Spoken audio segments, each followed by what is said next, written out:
Hey guys, I'm Kevin Ginn with Western Hunter Magazine. Here today to show you a really cool piece that I've had a chance to wear recently. It's the Origin Stealth Wool Hooded Jacket.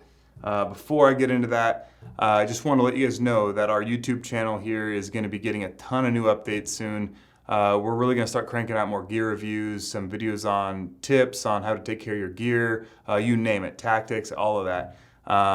Probably going to be mostly gear reviews, so if you're a gear junkie like me and most of everybody, you'll want to subscribe to this channel. There'll be a button around here somewhere, I'm guessing. But yeah, subscribe so you get notifications, and we are going to be doing giveaways. So really what we're going to start doing is reviewing some gear that we think is cool, some really awesome new stuff from our partners, and giving it away. If you subscribe to this channel and you like this channel and you like the content we're putting it out, you might have a chance at winning something.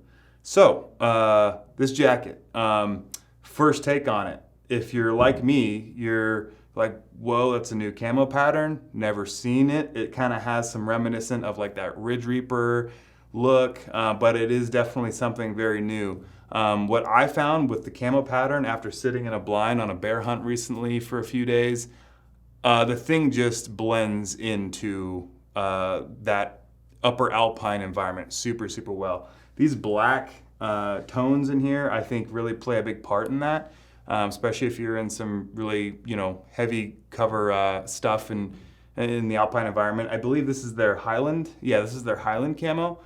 So they have another one. I think it's their Timberline or something of that nature, which is far more green. So if you're more of that like evergreen Midwest environment, more of a tree stand guy, then that might be more of your pattern. But they both look pretty cool. The first impression I had, and along with the other guys in the office, like I got this package, I opened it up when we were about to have a Monday morning meeting, and everyone was just kind of like, whoa, what's that? Because it has this really cool brushed wool look. This jacket is 50% polyester, 50% American-made wool. So all this wool is American wool. There are some key components here. So on the outside, what they do, they scorch this thing in some pretty fancy way up to 1,000 degrees, which gives it a bonded adherence to what goes on the inside. But primarily, the wool on this side, but primarily it gives it this muted brushed look. And wool naturally, people have been wearing it for centuries for hunting, obviously, because it's antimicrobial. It's pretty naturally odor resistant. It breathes extremely well. And this jacket all around functions probably as good, if not better, than like the best wool piece you've ever worn. What I really enjoyed about it was like you look at it and you're like, seems like it might be kind of uncomfortable, kind of scratchy. Not the case. I mean, in the interior, there's this nice like loft texture to that wool. And then they add their Texture Lock material in here in some of these key areas in the chest, also in the hood. So they're a bit softer and they're a bit less grabby on some of those high movement parts. When you flip it around in the back, pretty smart of them to put their like nylon shield here. So for your shoulder straps and your backpack, you're not really going to get that abrasion type of wear on those high friction areas. Same thing with the elbows. I think what this also helps with, I could be wrong, but what I was surprised with was the amount of flexibility I had in this thing. It definitely feels, it's in their Bravo line, so it's not an outer layer, it's a mid layer. So Origin has gone with this Alpha, Bravo, Charlie approach to kind of just describing where and how you wear these layers. This is really meant to be worn like right over a base layer, over a t-shirt, over something kind of light. And on this hunt for about 4 days, I wore this thing. I even slept in it one night because we weren't even sleeping in tents. It was getting down to like low 40s. I really didn't need anything else all day long. I wore this thing into the mid-morning, even when it got pretty warm. I was really impressed with its breathability. I thought for sure if I was wearing something like even a down or a synthetic down or soft shell that I would probably just need to toss that at some point. I've worn a lot of different technical camo over the years, and one thing I've kind of gotten tired of is just thinking too much about what layers I need to bring with me when I'm going to be out all day.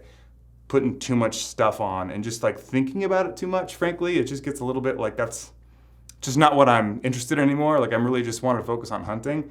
I wore a base layer and this from the time I woke up to the time I went to bed. And it was really nice and simple. Honestly, the comfort was just I mean, it was awesome. I was super comfortable all day long. Even on a couple times where I took naps, one of the things that I was surprised by, Ryan thought, like he was watching me wear this thing all day and he was like, yeah, I like it. I think I would get sick of it just like grabbing and picking up all of the burrs and seeds and leaves and stuff. I literally used this thing as a pillow and laid down on it like several times when I took a nap, and nothing sticks to it. Everything just comes right off. So, that's not really a concern. Some of the other things you're going to get out of this jacket that you might not get out of some of the other things. It is kind of in a class of its own. So YKK sealed zippers. A lot of times these heavier merino pieces that you're seeing from, other camo companies in the industry, or even like bigger brands like Filson, they're giving you buttons or it's like a half zipper or something. I do appreciate and enjoy like a full zipper, especially if it's like the only thing you're wearing. You can dump a ton of heat that way. You can lock up some valuables if you're just putting some stuff in your pocket.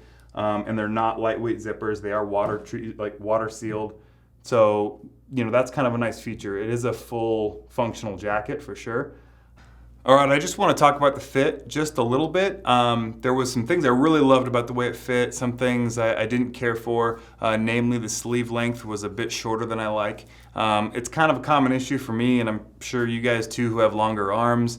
I'm 6'1", I've got fairly broad shoulders, and so sometimes shorter sleeves just tend to be kind of dramatic when you put something on, but I also hate things that are baggy.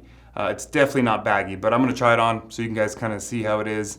Like I said, I'm about 6'1", 210 pounds, give or take, so you'll see how it fits me in a second. All right, so I love the fit in the chest, the waist. It's actually perfect in that regard. I mean, I don't feel like there's anything baggy here that my bowstring's gonna catch on. I just can't stand like all that loose material that's around, and it doesn't have that. It really does fit really quite well in the chest and the waist. This is a size large, by the way, I should say. But what I'm not a fan of as much is just the sleeve length. Again, a lot of that's personal preference. There might be you guys that see this and like, that's totally fine. I tend to like them kind of just a little bit longer. And it's sort of one of those things about a jacket or a top that like if your shoes or if like your pants are a little too short or your sleeves are a little too short, it just kind of annoys you a little bit. So it could be total personal preference, but just a suggestion, if you're around my size or if you're a guy that has long arms, consider sizing up. And I wouldn't be too concerned with it being baggy anywhere because, in the chest, in the waist, it does have this very nice form-fitting sizing to it. And there's a lot of flexibility in this thing. It might look kind of stiff, it might kind of look that way, but it really isn't. So it really, everything else about the fit in this thing is great. One thing as well is it does not have a drawstring hood, but they really constructed this hood well, so you kind of have this nice, almost just skull cap feel to it. So if you're wearing a beanie and not a hat or whatever, it just fits really well. I've got quite a big head, so that's usually kind of a hard thing to fit well for me, but the hood on this thing is really well constructed. I think like the panel in the back here does play a part in feeling less restricted in the shoulders and such, but overall, pockets are really nice and deep. Again, you get the full YKK zippers, good water sealant there. Nice, fairly deep chest pocket for lens cloths or cell phone or whatever. But yeah, overall the fits really good. I would say 9 out of 10, and really simply just because my personal preference is a sleeve that's a touch longer. So something else about this jacket that kind of stood out to me was really, I just did a little research in terms of like, where does this fit? Like, how does this compare to some of the other pieces out there by some of the high-end technical hunting apparel companies out there? And it was really tough to find like a perfect match. I think this comes in at $224, I believe is how this is priced, which I thought was extremely, extremely fair given everything you're getting from the weight of that wool. The full length zipper, which I really like, helps you dump a lot of heat really quickly. zippered pockets, hood, which not all these pieces come with, one or multiple of those components. And then on the other end, you're looking at a fully American-made, by American hands, all components are made in America, piece of hunting apparel. So there's a lot of value in that. Not everybody cares about it. You got a lot of choices of where to spend your dollar these days. But, for me, if I'm really looking, that ranks pretty high up there for where I'm going to put my money. And, this is one of the first, I think, most exciting pieces that I found from Origin's hunt line. It's their new hunt line, and it's really a cool piece. It's definitely got my attention. A lot of thought put into this thing. Kip Fulks, who spent years with Under Armour developing high-end hunting apparel. Cameron Haynes, who obviously is no stranger in these circles, has been hunting his whole life. The guys who built this and the features they added to it knew what they were doing, knew what they were looking for. I think when you put it on and you start to use it, you're going to appreciate that. It's always kind of hard to get sort of like a full picture when you're just looking at it, even if you're just looking at it on the website. But I was definitely impressed when it got to my door, when I opened it up and I put it on. It was definitely like I'm really excited to hunt this thing. And then I went and hunted it in 4 days and started to fall in love with it more. I mean, it's definitely like the one piece that I absolutely for sure at this point will always have with me, and probably going to wear just on a daily basis too, because I think the camo is just cool. It's definitely grown on me quite a bit. At first, camos, it's such a fashion thing these days, and so camo is so subjective. And at first when I saw Origin's hunt line come out, it's a new camo, it's a new look, I didn't know quite how I felt about it, but it totally has grown on me. And once I kind of saw how it blended into the environment I was in on this last hunt, I was sold. So, I think it's definitely, everyone out there probably has the brand they like to wear. They like the pieces that fit them the best. But it's always awesome to pay attention to what new innovations are coming out. I think this is up there in that upper tier of like pieces that people should take a look at. I think take a look at it. If you guys like it, if you have any questions, shoot us a message on YouTube or leave us a comment on YouTube. They've got a ton more really cool technical information and content on this Origin website. And if you guys like this review, please subscribe to our page. We're going to be doing a lot more like this, probably some more things from Origin, some more things from our advertisers, and some other just really cool stuff. So if there's other brands out there that maybe we're not aware of, other things that are made in America or not, or just things that you guys have been kind of, interested in, and you'd like to see some guys test it and talk about it and dig into it, we're all ears. So thanks for watching, and hopefully you guys subscribe.